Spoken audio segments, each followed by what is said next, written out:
వారు లేదు. మీరే గట్టిగా చదవండి.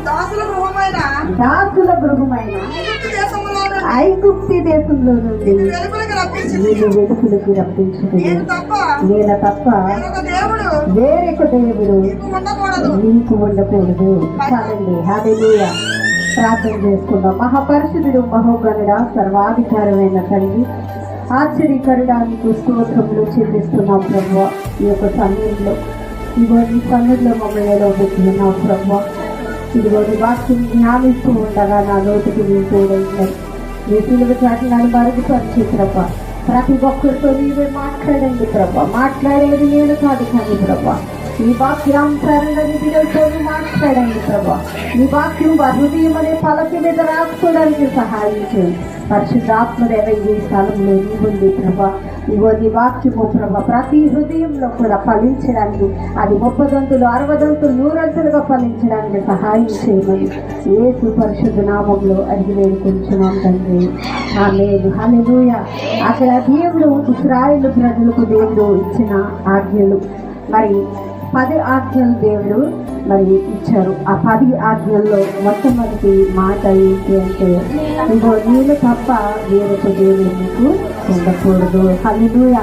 మరి మాట దేవుడు ఎందుకు తన ప్రజలైన వారికి ఇచ్చాడు అంటే, నిజంగా దేవుని ప్రజలైన వారిని దేవుని ఆజ్ఞ చొప్పున ప్రతి ఒక్కరిని కూడా చక్కగా ఆయన మార్గంలో నడిపించడానికి, ఆయన పిల్లలుగా, ఆయన వారసులుగా ఆయన నడిపించడానికి ఆ రాజ మార్గంలో కొన్ని ఆజ్ఞలు అనేవి దేవుడు ఈ లోకంలో మరి దేవుడు తన ప్రజలైన వారికి అనుగ్రహించిన ఈ 10 ఆజ్ఞల్లో మొట్టమొదటిగా మనం జ్ఞాపకం చేసుకుంటున్న మాట ఈ మాట, నేను తప్ప వేరొక దేవుడు మీకు ఉండకూడదు. ఎవరికి ఇచ్చాడు అంటే మన అందరికీ కూడా అండి. హల్లెలూయా.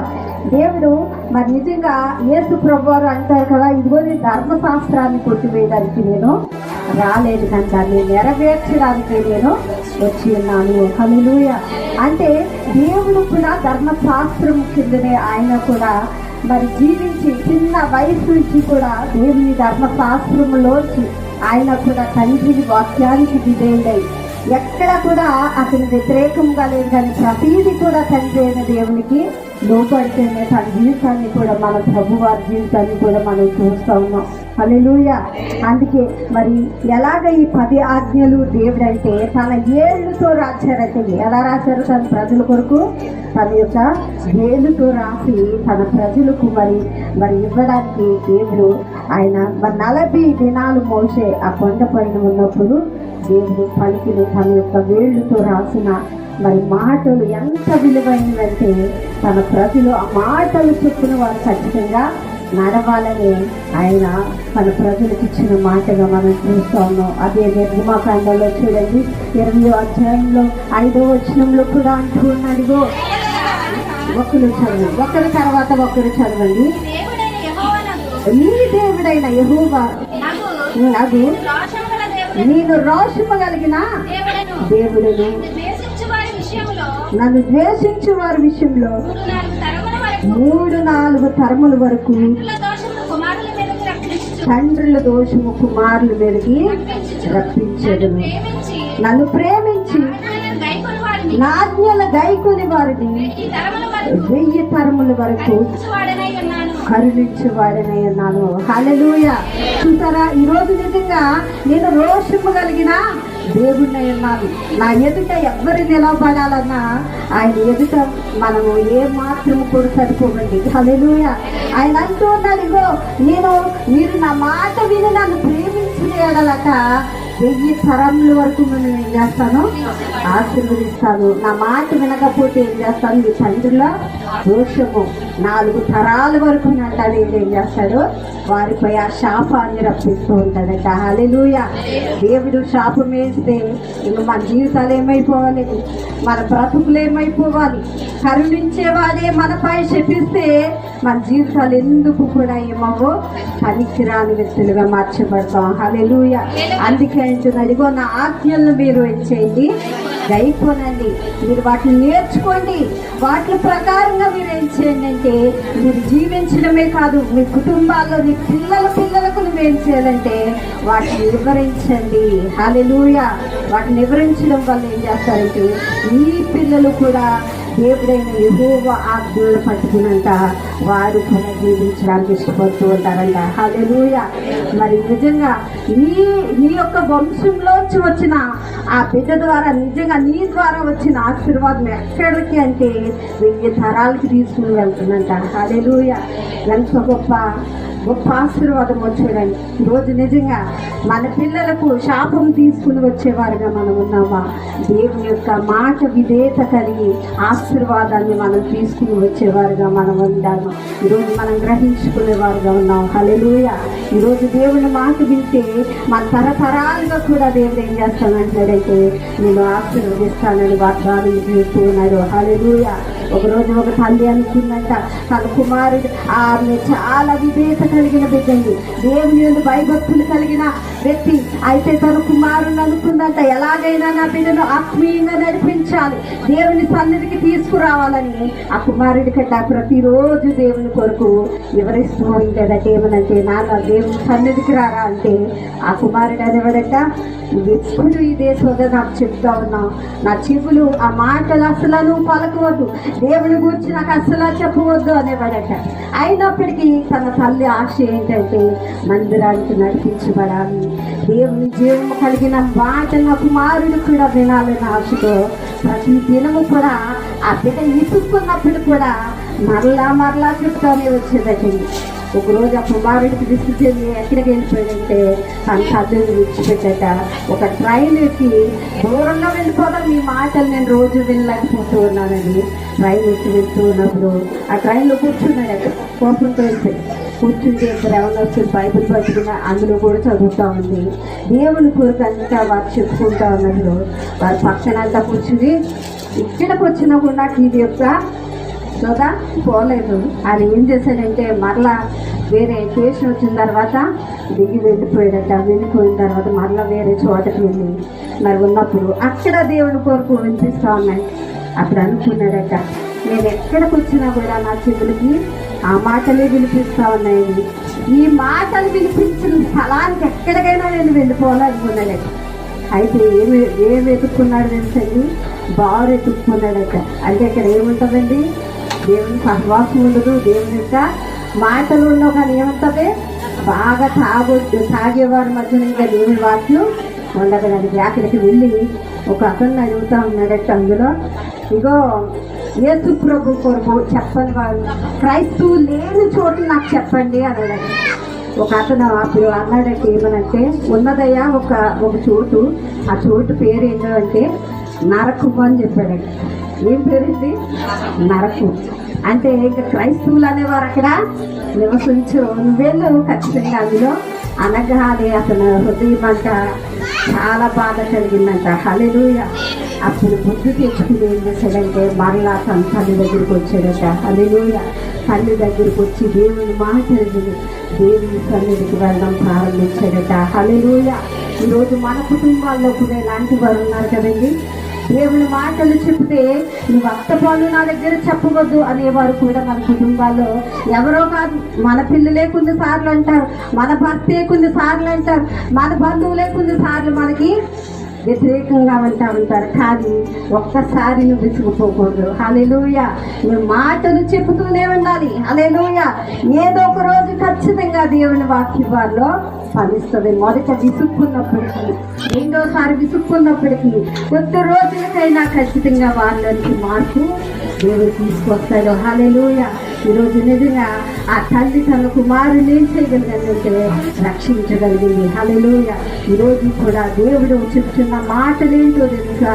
ఈరోజు ఆయన అంట రోషము కలిగిన దేవుడై ఉన్నాను, నా యొక్క రోషము ఎదుట ఎవ్వరు కూడా నిలవలేరు, కానీ మీరు విని నా మాటలు వినియగల నేను ఎంతగా ప్రేమిస్తున్నానంటే 1000 తరాల వరకు మిమ్మల్ని నేను ఆశీర్వదిస్తాను. చూడండి, అదే 3వదిగా కూడా చూడండి, లేవి కాండంలో కూడా మీరు 4:44 చదవండి. లేవి కాండము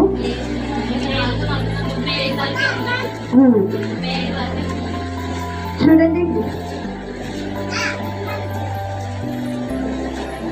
లేదండి ఇక్కడ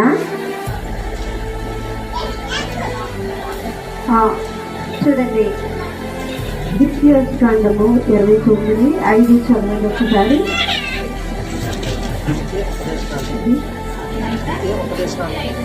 29.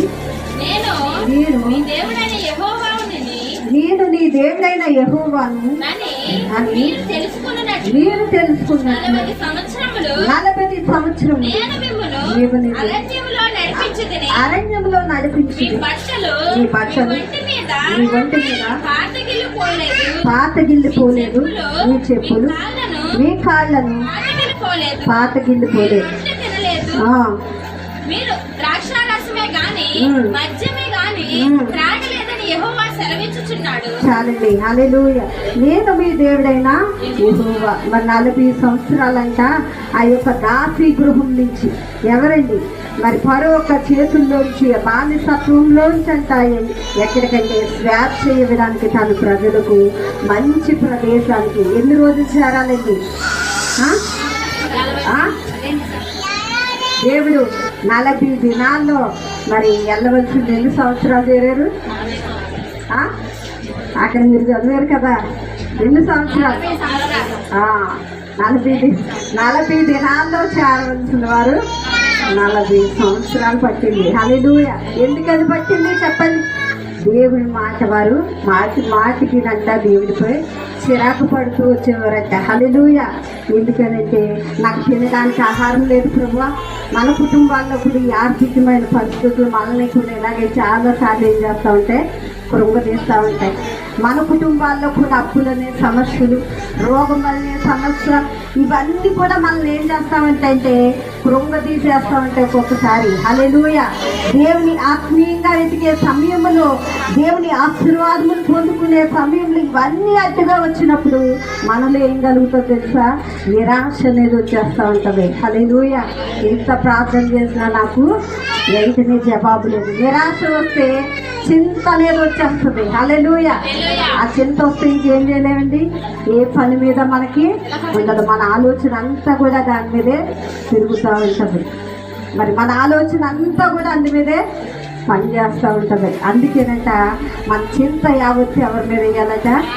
దేవుని మీద వేయాలట. హల్లెలూయా. అందుకే మీ చింత అంట మీరు చింతించి ఇంకా మూడు ఎక్కువ మీరు చేసుకున్నవద్దు, కానీ మీరు చింత యావత్తు కూడా దేవుని మీద వేయండి. మరి ఈరోజు చింతించడం వల్ల దేవుని కార్యాలు మనము ఏమాత్రము పొందుకోలేము, చూడలేము. కానీ ఇక్కడ అంటూ ఉన్నాయి 40 సంవత్సరాల్లోనంట దేవుడిని నడిపించినప్పుడు ఆ చెప్పులు అరిగిపోలేదంట, వారి వస్త్రాలు మాసిపోలేదటండి. దేవుడి 40 సంవత్సరాల్లో ఎంతమంది పిల్లలు అందులో ఎదుగుతూ ఉంటారు చూడండి. అయినప్పటికీ కూడా వారి వస్త్రాలు పురుషకాలేదు. హల్లెలూయా. వారి చెప్పులు వారు నిజంగా తెగిపోలేదు. దేవుడి కార్యాలు చూసారా? హల్లెలూయా. తన ప్రజల పట్ల అయినా సరే దేవుని కనికరము చూపి వారిని మంచి దేశానికి తీసుకుని వెళ్ళాలని దేవుడు ఎంతగానో ఆశ కలిగి ఉంటే వారి మధ్యలోనే ఈ లోక సంబంధమైన కోరికలతో దేవుని ఏం చేశారు? హింసించి మరి మధ్యలో చాలా మంది నశించిపోయారు. విశ్వాసంతో ఉన్నవారు మాత్రమే నా యొక్క ప్రదేశంలో అడుగు పెట్టగలిగారు. హల్లెలూయా. ఈరోజు అందుకే అంటున్నా, అడిగో నేను మీ మధ్య ఉన్న యెహోవాను నేనై ఉన్నాను. మరి ఈరోజు నిజంగా దేవుడు మన మధ్యన ఆయన నివాసం చేసే దేవుడై ఉన్నాడు. ఆయన గొప్ప కార్యములు మేలు జరిగించే దేవుడై ఉన్నాడు. ఆయన వేళ్ళతో రాసిన వాక్యం ద్వారా ప్రజలందరూ కూడా నడవాలని దేవుడు ఆశపడుతూ ఉన్నాడు. అదే యోహాను సువార్తలో 8వ అధ్యాయంలో 7వ వచనాన్ని కూడా మీరు చదివితే అక్కడ యేసుక్రీస్తు ప్రభు వారు మనకు కనిపిస్తూ ఉన్నారు. చూడండి, ఆయన పట్టు వదలక అడుగుచుండగా ఆయన తల ఎత్తి చూచి నీలో పాపము లేనివాడు మొట్టమొదటిగా ఆయన మీద రాయి వేయడని మరలా వంగి నేల మీద రాయిచుండెను.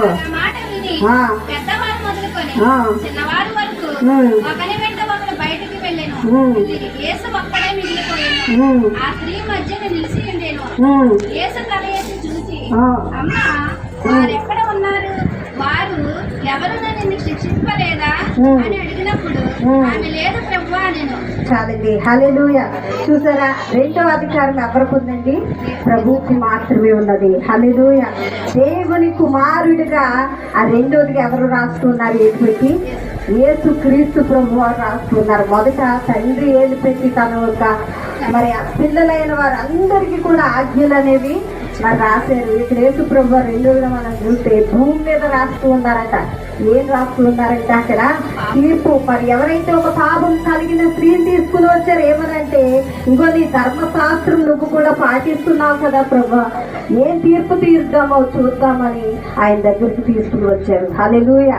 మరి ఇప్పుడు నా ధర్మశాస్త్రానికి వ్యతిరేకంగా మాట్లాడతాడా, లేకపోతే ఎలాగ తీర్పు తీరుద్దామని అక్కడ ఉన్న ప్రజలందరూ కూడా చూసినప్పుడట వారి ఒక్కొక్క పాపములు కూడా ఆ నేలపై రాస్తూ ఉన్నాడట. హల్లెలూయా. మరి ఎవ్వరు కూడా చిన్నవారు మొదలుకుని పెద్దవారు మరి ఎంతమంది ఉన్నప్పటికీ కూడా అందరూ కూడా రాళ్ళు కింద పడవేసి వెళ్ళిపోయారట. హల్లెలూయా. అంటే సర్వాధికారములు కూడా ఎవరికి అనుగ్రహించబడ్డాయి? దేవుని. ఈరోజు నీ నుండి నువ్వే పాపం ఈ భూమి మీద చేసినప్పటికీ దాన్ని ఖండించే అధికారం ఎవరుకున్నదంటే, అది క్షమించే అధికారం ఎవరుకున్నదంటే ప్రభు అయిన క్రీస్తుకు మాత్రమే ఉన్నది. హల్లెలూయా. అందుకే తండ్రి అంటున్నాడు, ఈ నా ప్రియ కుమారుడు ఈయన నేనేం చేస్తా ఉన్నాను? ఆనందిస్తున్నాను. సర్వాధికారాలు ఈయనకి ఇచ్చేసాను కనుక ఈయన ఆనందిస్తేనే నేను ఆనందిస్తాను. ఈరోజు మనం ఏం చేయాలంటే ప్రభువుని మరి ఈరోజు పాపం క్షమించేవాడుగా. పాపం అంటే వ్యభిచారమే కాదండి, ఈ లోకంలో అనేకమైనవి కాదు, దేవుని ఆజ్ఞలు అతిక్రమించినా కూడా అంటే అది పాపముతో సమానమంట. హల్లెలూయా. దేవునిలో ఆజ్ఞల్లోనంట మనము ఆజ్ఞను అతిక్రమించి అది మాట వినకపోయినప్పటికీ కూడా అది పాపమైన బైబిల్ చెప్తా ఉందండి. హల్లెలూయా. ఈరోజు నిజంగా దేవుని మాట మనం వినాలి. దేవుని ప్రభు అంటూ ఉన్నాడు, అమ్మా ఈ పాపము మరి నేను కూడా ఆయన పరిశుద్ధుడిగా ఉన్నాడు, శిక్షించే అధికారం ఆయన చేతిలో ఉన్నది. కానీ ఆమె ఏం చేశాడు?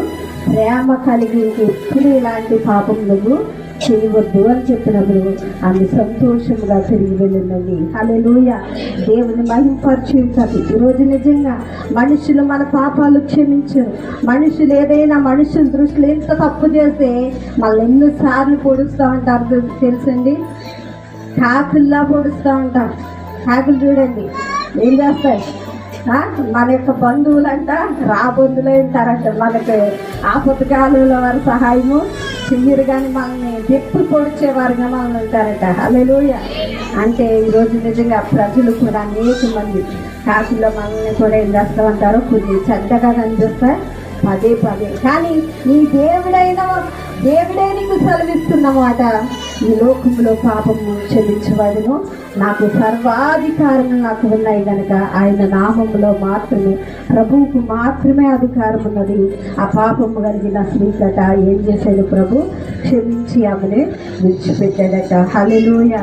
ఈరోజు నిజంగా దేవుని వాక్యము ఎక్కడ మనుషులు ఎదుట మన పాపము ఇగో మన ఎవ్వరు కూడా పాపం చేసిన వారిని ఇష్టపడరు. కానీ మన దేవుడు ఎంత మంచి ప్రేమ కలిగిన వ్యక్తి అంటే ఆ మనిషి కూడా ఎక్కడైతే లోకంలోంచి నశించిపోతుందో దేవుడి యొద్దకు నడిపించాలని అంట ప్రేమ కలిగి ఆయన ప్రేమ చూపిస్తూ ఉన్నాడట. హల్లెలూయా. అదే మార్కు సువార్త 12వ అధ్యాయము 30 కూడా ఒకసారి మీరు చదవండి. మార్కు సువార్త 12వ అధ్యాయము. నీవు నీ పూర్ణ హృదయముతోను, నీ పూర్ణ ఆత్మతోను, నీ పూర్ణ వివేకముతోను, నీ పూర్ణ బలముతోను దేవుడైన ప్రభువును సేవింపవలనని ప్రధానమైన ఆజ్ఞ. హల్లెలూయా. నువ్వు ఎలా ఇప్పుడు దేవుడిని సేవించాలి? నీ ఎదుట ఏమి కూడా ఉండకూడదు. నీ ఎదుట ఆరాధించడానికి ఒక మట్టి నువ్వు చేయకూడదు, ఆరాధించడానికి ఒక చెట్టు నువ్వు ఏం చేయకూడదు? మొక్కకూడదు. ఎలాగంటే నీ ఆత్మతో హృదయపూర్వకంగా నువ్వు ప్రభువుని ఆహ్వానించిన ఎడల ఆయన ఆ పరిశుద్ధ ఆత్మదేవుని మధ్యలో నీలోనికి వచ్చి ఆత్మస్వరూపుడైన దేవుని ద్వారా నువ్వు ఆరాధిస్తూ ఉన్నప్పుడట దేవుడు ఆనందిస్తూ ఉన్నాడట. హల్లెలూయా. ఈరోజు నిజంగా ఈ ఆరాధన ఎవరికి చెందాలి అంటే దేవాది దేవుడైన దేవునికి మాత్రమే మహిమ కలగాలట. దేవునికి స్తోత్రం. ఈరోజు నిజంగా ఎవరికి చెందుతా ఉంది ఆరాధన? నువ్వు చేసే ఆరాధన అటు ఇటు కాదు, కానీ నీ జీవము కలిగిన దేవునికి నువ్వు ఆరాధన చేసే వ్యక్తులుగా మనం ఉండాలని ప్రభు సెలవిస్తూ ఉన్నాడు. హల్లెలూయా. ఇంకొక వాక్యం కూడా మనం చూసినట్లయితే చూడండి, అదే మార్కు సువార్తలో 2వ అధ్యాయము 7వ వచనం కూడా.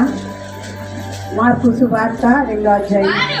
వారు ఇతడు ఎందుకు చెప్పుచున్నాడు,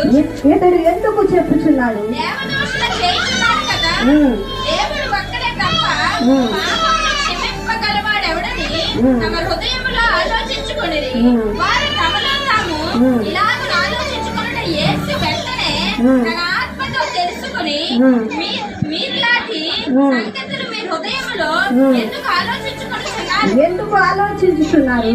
ఈ పక్షవాయువు గల వారితో నీ పాపమును క్షమింపబడి ఉన్నవని చెప్పుట సులభమా? నీవు లేచి నీ పరుపెత్తుకుని నడవమని చెప్పడం సులభమా?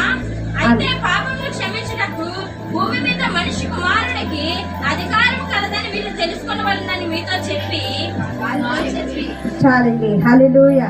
ఎవరికి ఉందండి? మనిషి కుమారుడు గనక ఆయనకే అధికారం ఉన్నది గనక ఈరోజు పాపమును క్షమించగలిగే మనసు ఎవరికి కూడా లేదు. అది దేవుని దగ్గర నుండే రావాలి. ఈరోజు మరి మన కన్నా తల్లిదండ్రులు పాపం ద్వారానే మనల్ని కలిగి ఉన్నారు కదా. మరి ఈ లోకంలో ఆ పాపము శాపం అనేది ఖచ్చితంగా ప్రతి ఒక్కరిపై కూడా మరి ఉంటుంది. ఆ పాపము మన ప్రభు ఎదుటికి మనం వచ్చినప్పుడు ప్రతిదీ కూడా దేవుడు పరిశుద్ధముగా మనల్ని మార్చబోతూ ఉన్నాడు. హల్లెలూయా. ఎవరిని మార్చబోతూ ఉన్నాడంటే, ఎవరైతే నమ్మి మరి బాప్తీసము పొంది రక్షించబడి దేవుని ఆత్మతో దేవుని ఆరాధిస్తూ ఉన్నారో వారందరి జీవితాల్లో కూడా దేవుడు ఎలాగ ఉన్నాడంటే, దేవుని ఆత్మ వారి మధ్య పనిచేస్తూ ఉంది. హల్లెలూయా. అందుకే పరిశుద్ధాత్మనే వరాన్ని దేవుడంతా మీరు పొందినప్పుడు పరిశుద్ధాత్మనే వరాన్ని ఇస్తూ ఉన్నాడంటే, ఎప్పుడంటే బాప్తీసం పొందిన తర్వాత. హల్లెలూయా. ఈ దేవుడికి ఎప్పుడు కూడా నిన్ను విడిచేయించాడు, వెళ్ళిపోడు. ఈ రక్షణ అనేది ఎందుకంటే ఆయనకి నీకు ఒక సంబంధము, ఒక రక్త సంబంధము, నీ తండ్రికి నీకు ఎలాగైతే ఒక సంబంధము కలిగి ఉన్నావో ఆత్మ కలిగిన దేవునికి నీకు కూడా ఒక సంబంధము కలిగి ప్రభువుని ఎప్పుడైతే నా రక్షకుడు నన్ను రక్షిస్తాడని నువ్వు నమ్మావో ఆ రెండోదిగా ఎవరు నీలోనికి వస్తున్నారు? పరిశుద్ధాత్మ దేవుని నడిపిస్తూ ఉన్నాడట. హల్లెలూయా. ఎందుకంటే ఈ లోకంలో పాపంలో నువ్వు పడిపోకూడదు. కొన్నిసార్లు నిన్ను గర్దిస్తూ ఉంటాడు, ఇదిగో ఇది చేసేది నువ్వు తప్పని మనస్సాక్షి ఏం చేస్తూ ఉంటుంది, నిన్ను గర్దిస్తూ ఉన్నప్పుడు నువ్వు సరి చేసుకోవాలి. హల్లెలూయా.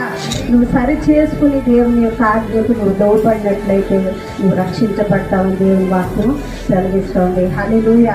అది అపొస్తలుల కార్యాలు కూడా మనం చూద్దామండి. 14వ అధ్యాయము 15వ వచనాన్ని కూడా మనం చూద్దాం. అపొస్తలుల కార్యాలు. అయ్యలారా నేను కూడా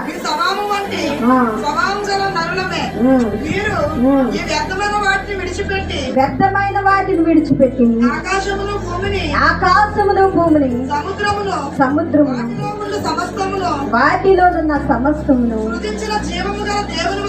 సృజించిన జీవము గల దేవుని వైపు తిరగవలెను నీకు సువార్త ప్రకటిస్తున్నాము. హల్లెలూయా. ఎవరట? ఆకాశమందుని భూమిని సృష్టించిన సృష్టికర్త అయిన దేవుని వైపు మీరు తిరగండి అనంట అనేక మందికి ఏం చేస్తా ఉన్నారు? సువార్తను ప్రకటిస్తూ ఉన్నారు. హల్లెలూయా. వారికి ఎందుకు ప్రకటిస్తున్నారండి? దేవుని భారం వారిలో ఉన్నది. హల్లెలూయా. దేవుడిచ్చిన ఆత్మల భారాన్ని చెప్పి వారి ఊరికినే కూర్చుని ఉండలేరు. దేవుడిచ్చిన ఆత్మలు భారాన్ని బట్టి ఏదో ఒక ఆత్మ ఈ భూమి మీద వారు రక్షించాలి, సువార్త ప్రకటించబడాలనంట వారు ప్రయాసపడుతూ ఉన్నారు. హల్లెలూయా. ఎవరి వైపుకు తిరగాలంట? వారు సృష్టించిన సృష్టికర్త వైపుకి. హల్లెలూయా. ఈరోజు ప్రజలు ఎలా ఉన్నారండి? సృష్టించిన సృష్టికర్తను విడిచంట ఈ సృష్టిలో ఉన్న వాటిని ఏం చేస్తా ఉన్నారు? ఆరాధిస్తూ ఉన్నారు. హల్లెలూయా. అందుకే ఈరోజు నిజంగా దేవుడు వాక్యం సెలవిస్తుంది. ఈ సృష్టి అయినా కలగజేసిన దేవుడే నిజమైన దేవుడు. హల్లెలూయా. దేవుడు ఒక్కడే తప్ప ఇంకెవ్వరు కూడా లేరటండి. దేవుడు ఒకే ఒక్కడే అన్నాడట. 1 తిమోతికి రాసిన పత్రికలో అంటాడు, 2వ అధ్యాయము 5వ వచనంలో అంటాడు, ఇగో దేవుడు ఒక్కడే. ఎందుకంటే ఈ లోకంలో మనుషులు అనేక దేవతలుగా ఈ రోజు అనేక మందిగా పిలువబడుతూ ఉన్నారండి. దేవుడు ఒక్కడే, దేవునికిని దేవునికి నరులకు మధ్యవర్తియు ఆ, ఒక్కడే. ఒక్కడే. ఆయన క్రీస్తు యేసును ఆయన క్రీస్తు యేసు నరుడు. ఈయన ఉమ్. అందరి కొరకు ఆ.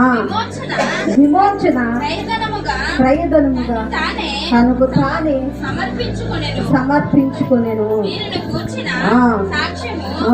యుక్త కాలమయందు ఆ. ఇయ్యబడును. చాలండి. హల్లెలూయా. దేవుడు భక్తుడైనంట మనుషునికి దేవునికి ఉన్న ఆ పాపాన్ని అంతా తొలగించడానికి తనకు తానుగా మరి ఎలాగ అర్పించుకున్నాడండి? బలిగా అర్పించుకున్నాడట. హల్లెలూయా. తన శరీరమే మరి ఆ యొక్క మాంసపు ముద్దగా దేవునికి మనకి అడ్డుగా ఉన్న ప్రతి పాపమును ఖండించడానికి ప్రభు ఈ భూమి మీదకి వచ్చి ఉన్నారు. అందుకే దేవుడు ఒక్కడైనట. హల్లెలూయా. మరి ఈరోజు నిజంగా ఎవరిని ఆరాధిస్తున్నామండి? ఆ ఒక్కడైన దేవునే. హల్లెలూయా. ఈరోజు నిజంగా సృష్టిని కలుగు చేసిన దేవుని, మరి సృష్టిలో ఉన్న వాటి కొరకు మనం ప్రయాసపడకూడదు, కానీ సృష్టిని కలుగ చేసిన దేవుడే మరి సమస్తాన్ని కూడా కలుగజేసి చివరగా కీర్తనల గ్రంథము 9:2 కూడా అక్కడ ఒక మాట సెలవిస్తూ ఉన్నాడు. ఏమనంటే యుగయుగములకు దేవుని మహోన్నతుడా, నేను నిన్ను గూర్చి సంతోషించుచున్నాను, భక్షించుచున్నాను, నీ నామమును కీర్తించుదును, నీవు నా పక్షమున వ్యాజ్యమాడి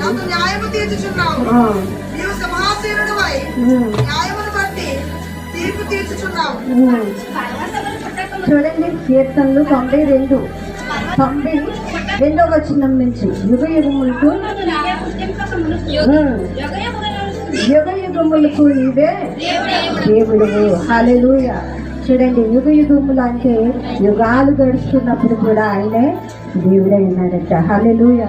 ఈరోజు నిజంగా అందుకే అంటున్నాడు, నేను తప్ప వేరొక దేవుడు నీకు ఉండకూడదు. హల్లెలూయా. ఈరోజు దేవుడు మనకి ఆయనే సర్వాధికారములు కూడా కలిగిన దేవుడు.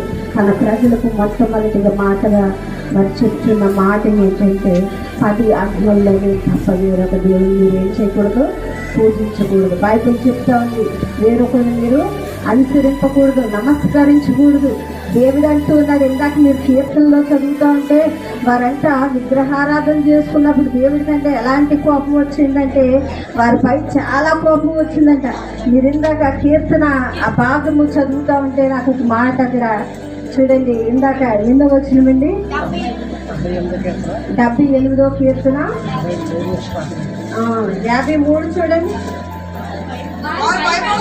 వారి భయపడకుండా ఆయన వారిని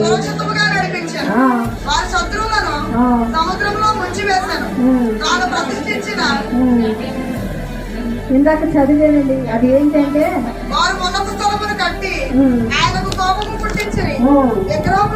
విగ్రహము పెట్టుకుని ఆయనకు రోషము కలుగజేసి. హల్లెలూయా. ఏ రోషమండి? కోపం పుట్టించే రోషము. హల్లెలూయా. మరి నిజంగా అలాంటి రోషం పుట్టించారట ప్రజలు. హల్లెలూయా.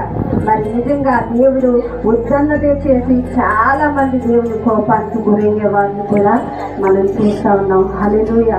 ఈరోజు అందుకే దేవుని వాక్యం సెలవిస్తుంది. మొట్టమొదటిగా మరి నేనే జీవము కలిగిన దేవుని ఈ లోకంలో దేవుడు అంటున్నాను తప్ప వేరొక దేవుని మీరు పూజించకూడదు. హల్లెలూయా. అనుసరించకూడదు, దేవుళ్ళుగా పిలువబడకూడదు. జీవము కలిగింది ఎవరు అంటే సైన్యములకు అధిపతి యెహోవా మాత్రమే జీవము కలిగిన దేవుడై ఉన్నాడు. హల్లెలూయా. ఆయనలోంచి ఎవరు వచ్చారంటే యేసుక్రీస్తు ప్రభువారే వచ్చారు. మూడోది ఎవరంటే పరిశుద్ధాత్మ దేవుడు. ఈ ముగ్గురు కూడా ఎవరై ఉంటారంటే తండ్రిలోంచి వచ్చిన వారై ఉన్నారు. హల్లెలూయా. అందుకే నిజంగా దేవుని ఆ కుమారులు లేకుండా అంటే ఈ లోకంలో ఏది కూడా తండ్రి చేయలేదండి. హల్లెలూయా. తండ్రి పక్కనే కుమారుడు ప్రతీది కూడా భూమి మీద దేవుడు కలగజేసేదట. భూమి మీద చేసేటప్పుడు ప్రతీది కూడా ఎవరు చూస్తూ ఉన్నారు? యేసు ప్రభువు వారు చూస్తూ ఉన్నారట ప్రతీది. మరి అందుకే ఈరోజు ఎవ్వరూ చేయలేని ఆ త్యాగము దేవుడు శిలువ మరణము ద్వారా మనకి విముక్తి విడుదల ప్రతీది కూడా దేవుడు తన రక్తము ద్వారా పరిశుద్ధులుగా మార్చి ఆజ్ఞని అతిక్రమించి ఈరోజు పాపం చేసి మనల్ని అందరినీ కూడా దేవుని వైపు మరలా నడిపించాలని ఈ శిలువ యాగము ద్వారా దేవుడు చేసిన మరి మాటలు బట్టి దేవుడికి మంచి కలిగినాక హల్లెలూయా. మరి ఆయన అంటూడలేదు, నేను తప్ప నేను దేవుడు నీకు ఇవ్వకూడదు. ఈరోజు ఎందుకంటే ఈరోజు మనం నేను ఒక చిన్న స్టోరీ ఏమనంటే, ఒక రాజుకి 4 గుర్రాలు ఉన్నాయి. ఏంటండి ఆ 4 కూడా ఎక్కుతా ఉంటే ఎవరు ఎక్కి దాన్ని వారు చేయాలన్నప్పటికీ కూడా 4 గర్వించే ఉన్నాయంట. ఎక్కిన వారిని అందరినీ కూడా ఏం చేస్తా ఉందంటే పడేస్తా ఉన్నాయంట. ఒక్కొక్కటి కూడా పడేస్తా ఉంటే ఆ రాజుకి ఆ గుర్రాలంటే చాలా ఇష్టం ఉంది. కానీ వాటిని పొగరు చూస్తే చాలా ఎక్కువ ప్రజలు ఏం చేస్తా ఉన్నాయి, ఎక్కిన వారిని చేస్తా ఉన్నాయి. కానీ ఎలాగైనా ఈ రాజుకి ఇష్టమైన గుర్రాలుగా మలుచుకోవాలని రాజు సాహసం ఉంది. కానీ ఒక ఆశించడానికి ఏమని, ఇదో నా గుర్రాలు చాలా ఇష్టమే 4, కానీ నేను వదులుకోలేదు. ఎవరైనా స్వాధీనపరుచుకుని వీటిని లొంగ తీసినా నేను కొన్ని బంగారు నాణ్యాలు కలిగించాను. ఇప్పుడు ఎవరు వచ్చేది, అందరూ వస్తా ఉన్నారు, ఎక్కుతా ఉన్నారు. ప్రతి వ్యక్తిని కూడా ఏం చేస్తా ఉన్నాయి, పడగొట్టేస్తా ఉన్నాయంట. అప్పుడు ఒక అతను వచ్చి, అయ్యా నాకు ఒక గడువు ఇవ్వండి, 2 షరతులకు మీరు ఏం చేయండి, ఒప్పుకోండి అన్నాడండి. అందులో ఒక షరతు ఏంటండి, నాకు సంవత్సరము టైం ఇవ్వండి. మరి ఆ గుర్రాలకు కావాల్సిన ఆహారము, నాకు కావాల్సిన ఆహారము సిద్ధపరచండి. ఈ సంవత్సరం టైంలో కూడా ఏం చేస్తానంటే 4 గుర్రాలను కూడా నేను వార్నింగ్ చేస్తాను, మీకు అప్పగిస్తాను, మాట వినేలా చేస్తాను అని యవనస్తుడు చెప్పాడట. సరే అని రాజు ఒప్పుకొని ఆ గుర్రాలను పంపించేసాడట. విశాలమైన ప్రదేశానికి వెళ్ళి ఆ గుర్రాలను అభిషేకం యవనస్తుడు వదిలిపెట్టాడట. ఆ గుర్రాలతో పరిగెడుతూ ఉండేవాడట. వాటికి ప్రార్థించేసాడు. మొదట ఏం చేశాడు, తర్వాత వాటితో కలిసి ఆహారం పెడుతూ వాటితోనే కలిసి నిద్రపోతూ ఉండేవాడట. ఆ గుర్రాలకి ఏం కలిగింది, వ్యక్తిపైన నమ్మకము కలిగింది. హల్లెలూయా. అంటే ఇంకా ప్రేమ కలిగింది. ఆ గుర్రాలపై ఎక్కుతున్నప్పుడు కూడా ఇతనికి కొన్ని రోజులకి ఇంకేమీ చేయట్లేదు, పడగొట్టట్లేదు, అతని మాట వింటూ ఉన్నాయంట. హల్లెలూయా. అంటే ఆ గుర్రాలు ఏముందండి, మొదటిగా గర్వం ఉంది. హల్లెలూయా. అంటే మనము కూడా కొన్నిసార్లు దేవుని మాట అనేది మనము విను, కొన్నిసార్లు లోపడం, కొన్నిసార్లు మన పనులే మన ఇష్టానుసారంగానే మనము జీవించడానికి ఇష్టపడతాం. కానీ ఎప్పుడైతే ఆ మనిషి వాటికి మరి విధేయుడిగా నడుచుకున్నప్పుడు ఆ గుర్రాలు 4 కూడా ఆ మనిషికి లోబడి తన మాట వినడం ప్రారంభించినాయంట. హల్లెలూయా. మరి మొదటి గుర్రంలో ఏమున్నదంటే చింత ఉందంటండి. హల్లెలూయా. ఆ చింత ఏం చేస్తే ప్రతి మనిషిని కూడా ఏం చేస్తుంది, కృంగతి చేస్తూ ఉంటుంది. 2వ గుర్రంలోనంట ఏముందంటే ఆందోళన ఉందంట. అది ఏ పని కూడా ఏం లేదంటే ఆందోళన ఉన్న చోటన జరుగు. మరి 3వదిగానంట తనకున్నది ఏంటంటే చాలా కోపం అంటే, కోపం అంటే ఇంకా ఇతరుల్ని ఎవరు కూడా కోపం అంటే ఒక్కొక్కసారి మామూలుగా మాట్లాడరు. ఎంతమంది ఉన్నప్పుడు కూడా వారి కోపాన్ని అణించుకోరు. కానీ ఎవరి ఎదుట మనం మాట్లాడాలి, ఎవరి ఎదుట మనం తగ్గాలి, ప్రతి కోపాన్ని కూడా మనం కూడా అణించుకోవాలి. అక్కడ 4వదిగానంటే అహంకారం అనేది కూడా ఉందంటారు. హల్లెలూయా. ఇవన్నీ కూడా ఒక మనిషిలో మనలో కూడా ఉన్నాయి. కానీ కొన్నిసార్లు కనపడవు, కొన్నిసార్లు ఏం చేస్తూ ఉంటాయి, కనిపిస్తూ ఉంటాయి. అవి అవసరం వచ్చిన బయటికి వస్తూ ఉంటాయి. అవి బాబు ఎంత కోపం ఉందా అని చూస్తూ ఉంటాం కదా. కానీ ప్రతి వ్యక్తిలోని కూడా ఈ 4 పనిచేస్తూ ఉంటాయంట. కానీ దేవునికి మనం విధేయత కలిగి ఈ పని చేసిన వ్యక్తులు నిజంగా వర్తిల్లేరండి. హల్లెలూయా. మరి కోపము పనిచేసిన వ్యక్తి కొన్నిసార్లు తన కోపమే తనకు శత్రువుగా మారుతూ ఉంది. ఇవన్నీ కూడా ప్రభువు మనలో వచ్చి కూడా తీసివేయడానికి భూమికి వచ్చాడు. హల్లెలూయా.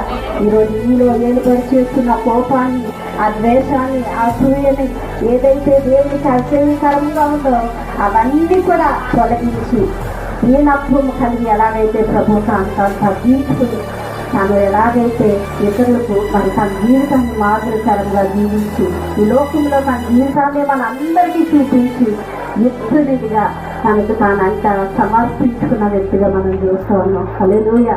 ఈరోజు కూడా మనలో కూడా ఇలాంటి గుణాలన్నీ కూడా మనం తీసుకుని ప్రభు ఎదుట నమ్మకంగా జీవించాలని ప్రభు కోరుతూ ఉన్నది. కొద్ది మాటలు దేవుడు దీవించినదాకా ఆమె అందరూ సంబంధించినట్లయితే ప్రార్థన చేద్దాం. ప్రభు